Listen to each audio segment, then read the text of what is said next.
আমেরিকার থেকে নির্ভরশীলতা কমিয়ে পাকিস্তানকে টাইট দেওয়া, অর্থাৎ একই ঢিল দুটো পাখি আহত হবে।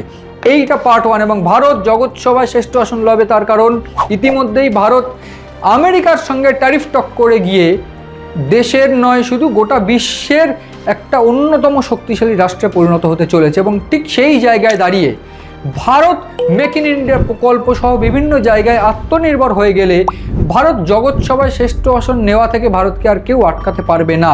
এবং এক্ষেত্রে আমাকে একটু বলে রাখতে হবে, স্বাধীনতার বেশ কয়েক বছর পর থেকে ভারতের যে পরিমাণ অগ্রগতি হয়েছে ভারতের, সেই রেশিও দেখলে সেই রেশিওতে ভারত আমেরিকাকেও হার মানিয়ে দেবে। এবং এক্ষেত্রে আমি একটু বলে রাখতে চেষ্টা করব যে ভারত যে কূটনৈতিক দিক থেকে ভারত শক্তিশালী, ভারত বিভিন্ন দিক থেকে যেমন শক্তিশালী হয়েছে, কূটনৈতিক দিক থেকেও কিন্তু শক্তিশালী হয়েছে। কারণ অপারেশন সিঁদুর বা অপারেশন সিঁদুরের পরে আমরা দেখেছি, অপারেশন সিঁদুরের আগে দেখেছি আমরা সিন্ধুর জলবন্টন চুক্তি, পাকিস্তানের এই সমস্ত কূটনৈতিক চাপ দিয়ে পাকিস্তানকে একেবারে যুদ্ধবিরোধী হতে বাধ্য করা, বা পাকিস্তান যখন বুঝতে পেরেছে যে তারা শেষ হয়ে যাবে যে কোনো পর্যায়ে, সেই জন্য যুদ্ধবিরোধী করতে বাধ্য করাও ভারতের একটা ট্যাকটিক্যাল চাপ ছিল বা ট্যাকটিক্যাল একটা মুভ ছিল।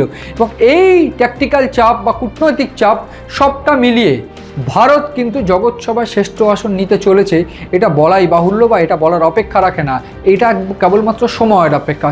এবং এই ঘটনায় আজ নরেন্দ্র মোদী লালকেল্লা থেকে যে বার্তা দিয়েছেন, সেই বার্তার পর যে ডোনাল্ড ট্রাম্প কিন্তু রীতিমতো চাপেই থাকবেন। তার কারণ সম্প্রতি আমরা দেখেছি রাশিয়া ইউক্রেন যুদ্ধ মেটানোর জন্য তিনি জেলেনস্কির সঙ্গে কথা বলছেন, পুতিনের সঙ্গে কথা বলবেন আজ তিনি। এবং এই ক্ষেত্রে ভারত যে ট্যাকটিক্যাল চাল দিয়ে রেখেছে, পুতিনের সঙ্গে যদি কোনোভাবে সেই সমাধান নাও মেলে, সেক্ষেত্রে ভারতের উপরে কিন্তু চাপ বাড়ানো আমেরিকার জন্য কঠিন হয়ে যাবে। এবং এই মুহূর্তে দাঁড়িয়ে নিউক্লিয়ার চাপ দিয়ে বা নিউক্লিয়ার ফোর্স বা নিউক্লিয়ার এনলার্জমেন্টের কথা, সমৃদ্ধকরণের কথা উল্লেখ করে ভারত পাকিস্তানকে যে চাপ দিয়েছে, সেই চাপ সামলাতে পাকিস্তানের আরও কয়েক বছর সময় লেগে যাবে। তার কারণ পাকিস্তান এই মুহূর্তে অর্থনৈতিক দিক থেকে একেবারে ভেঙে পড়েছে, তাদের মেরুদণ্ড ভেঙে গিয়েছে।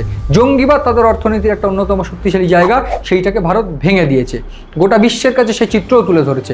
সব মিলিয়ে ভারত কূটনৈতিকভাবে, সামরিকভাবে এবং সমস্ত দিক থেকে জিওপলিটিক্যালি যে দিক রয়েছে বা জিওপলিটিক্যালি যে স্ট্যান্ড রয়েছে, সমস্ত দিক থেকে জগৎসভায় শ্রেষ্ঠ আসন নেওয়ার থেকে ভারতকে আর কেউ আটকাতে পারবে না।